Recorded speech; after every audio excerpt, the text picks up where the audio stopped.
Hello mga kapaps! Day 53 na po at nagbuhos po sila ng beam dito po sa kabilang side kasi natapos na po nila lagyan ng mga pormas at para po bukas kukunin nila at ililipat naman po yung pormas dito sa the other side.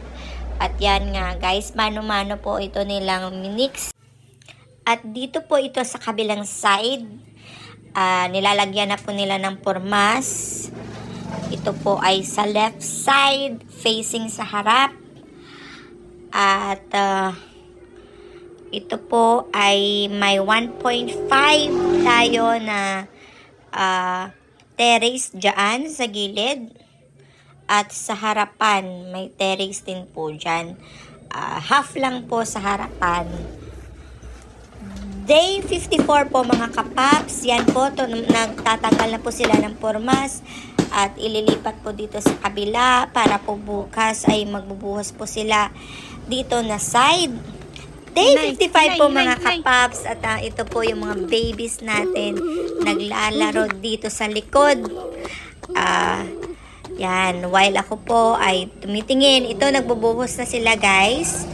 Mga kapaps, nabubuhas na sila dito sa other side at kukunin po nila itong pormas bukas kasi ilalagay po, ililipat din po ito nila sa ating mga terrace na beam. Yan po mga kapaps, malapit na po ito malagyan ng steel deck.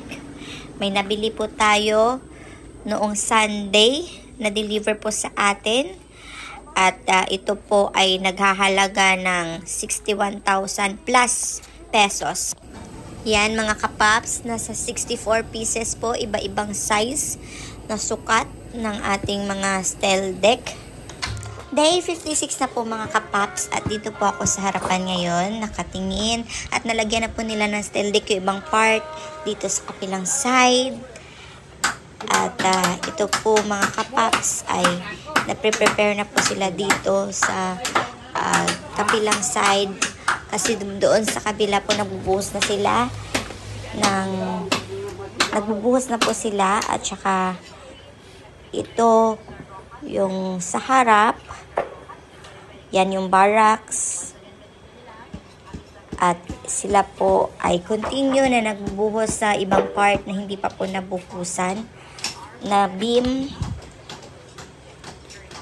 At ngayon, day 57 mga kapaps, bumuhos na rin po sila dito sa straight po ito. Dito sa likod, papuntang sa harap. At sa gilid po, sa right side. Binuhusan na po nila ito. Yung beam natin. Yan. Tapos yung iba po tinanggal na po yung pormas para ilipat po dito sa may terrace banda. Pero ibang sukat po yung sa terrace kasi mas liit po yung beam na ilalagay dyan. Yan, dito sa gilid. Mas maliit po. Hapon na po ito guys at tinatapos lang po nila ng pagbubuhos yung nalagyan nila ng pormas.